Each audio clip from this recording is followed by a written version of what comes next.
Hi everyone, delonewolf here, and in this video I'm going to show you guys some of my plans with planetary interaction for now. Some of you guys may know that previously I had a system in Galente space where I was making some simple tier 2 planetary interaction commodities and simply selling them on the market. But I'm here in Solitude, and one of the important things about this system, Nibale, is that it has an ice belt in it, so I can ice mine this stuff. In fact, I have a Mackinaw here, so I can easily mine a lot of ice.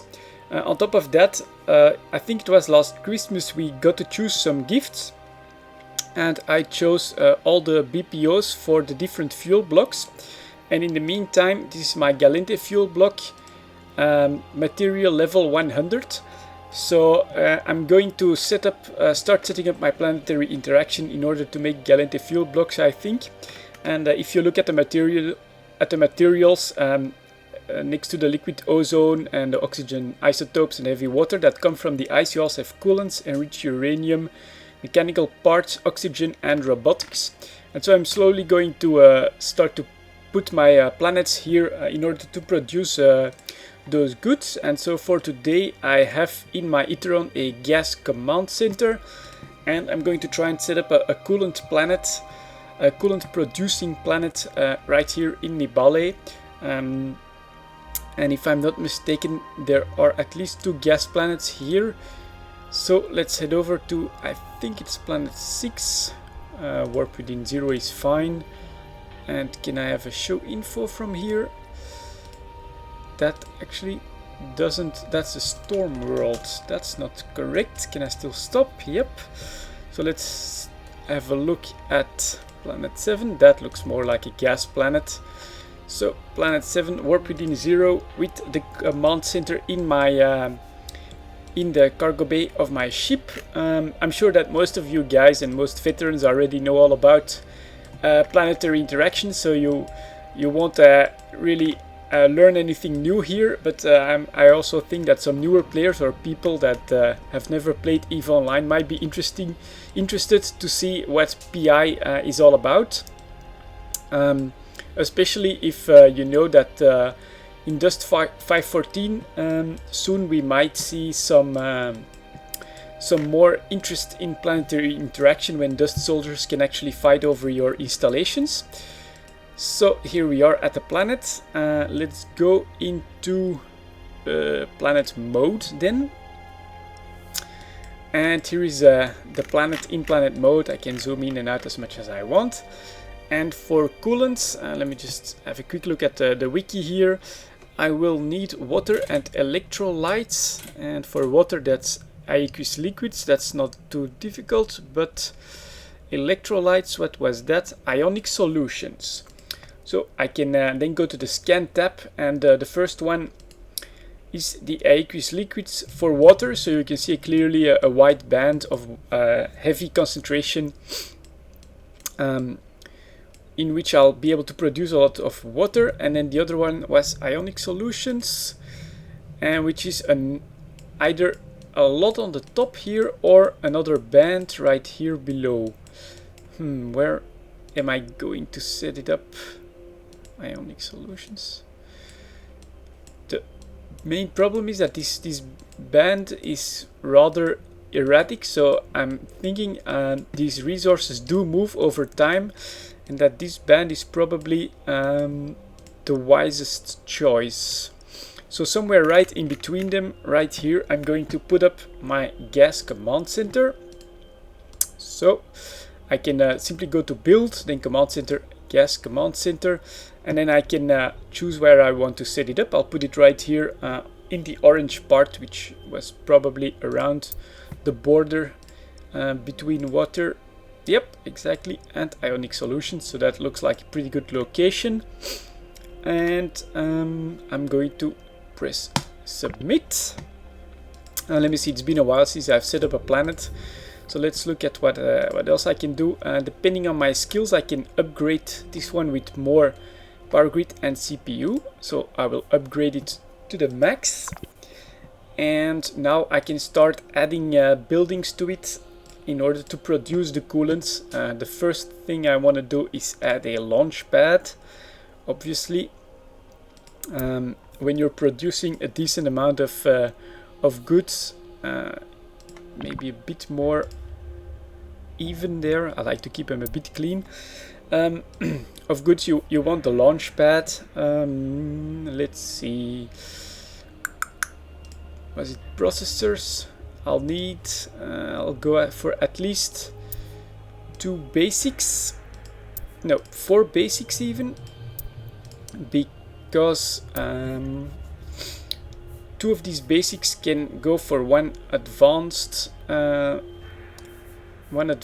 industry facility. So I'll put up 2 advanced as well. There we go. And then the plan is to make in the top 2 water, in the bottom 2 the electrolytes, and then one of each can fully fuel one advanced industry facility that will make the coolants. I have to create all the links back. Create link to the spaceport. Create link and create link. And then finally I'll need 2 extractors at the top, one for the aqueous liquids and at the bottom one for the ionic solutions. And I'll also create a link to the spaceport, and that's my my basic setup for a P2, which the coolants are, production cycle. So I think that's okay. Let's press submit, and there we go. My small production colony has been created. Let's see, what do I need to do then? I go to the schematics, and I know in these advanced ones I should find coolants, install, and I'll set up a route to automatically put all the produced coolants back into the spaceport. Coolant, install, create a route back into the spaceport. I'll just submit that because I know that's correct at least. These top 2 are going to produce water, so that's down here somewhere. Install, create route. That didn't seem to work. Let's try that again. Water, install, create route to the spaceport. Same here. Water, install, create route to the spaceport. And then these 2 other ones had to create ionic solutions. I'm correct, right? Let me quickly check the electrolytes. There we go. Install, and then a route back to the spaceport, and then the final one. Damn it. There we go. Electrolytes, install, and the final route. So all these produced stuff already goes back to the spaceport. Now, of course, I also have to transport the water and the electrolytes to these 2 advanced production facilities. So I can just go to the routes for that, and we have incoming some electrolytes. Create route back here, and then again electrolytes incoming, create route back there, and then we do the same for the water. Create route here, and then again water, create route right there. Submit, and now these 2 advanced facilities to produce coolants also have all their inputs. And then the final step, I think the scan resolution is right for the ionic solutions. So I'm going to take my first extractor, and he has to look for ionic solutions. I'll start by installing 5, that's around 50%. Put them deep into the white stuff, like that, and then come on, the 5th one as well, please. Let me move it. There we go. And let's see, what time is it? Around 1600 ETH time, so I'm about 1 hour late. So I'll put this one up for, let's see, the first one 22 hours. Yeah, that's playing it safe, I think, so why not? And it should yield me 156,000 electrolytes, so I'll install that. And then I can also, with the products that are coming in, create a route to the spaceport. And then I have to, once again, it's quite a lot of clicking, admittedly, but once it's set up correctly, it will start working all on its own. And then I have to get the electrolytes to the 2 lowest basic production facilities. I'll submit that. So these guys have their input in order to create electrolytes, and this one is producing it. And now all I have to do is do the exact same for the aqueous liquids. Install as many heads as possible, which is also 5, so that's very nice. Of course, if you have like 2 resources that are very different in the amounts you can extract, you can play a little bit with the extractor heads. You can have 6 and 4 or 7 and 3 even, in order to balance it out, and that way you can keep your colonies running pretty efficiently.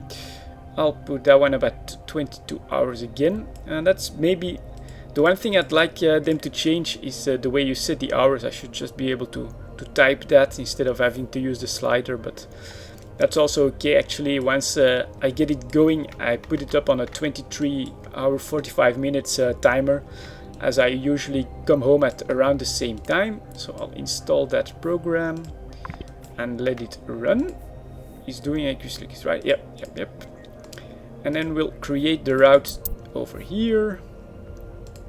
Submit that as well. And then finally, oops, I have to press the routes button.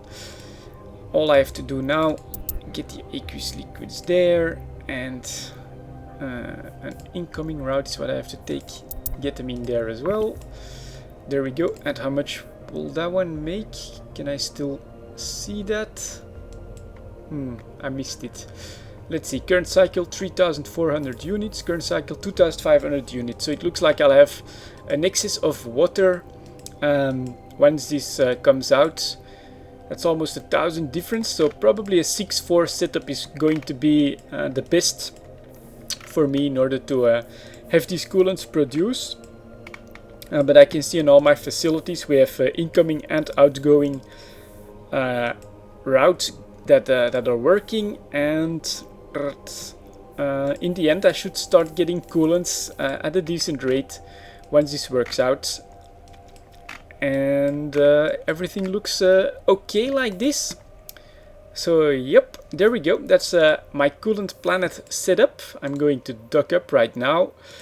Tomorrow I'll probably fine-tune it a little bit with the extractor heads, do some calculations on what the ideal numbers are for each extractor. And then yep, that's my coolant planet setup, and one of my post-fuel products is starting to produce. Anyways, that's it for this quick video. See you guys next time.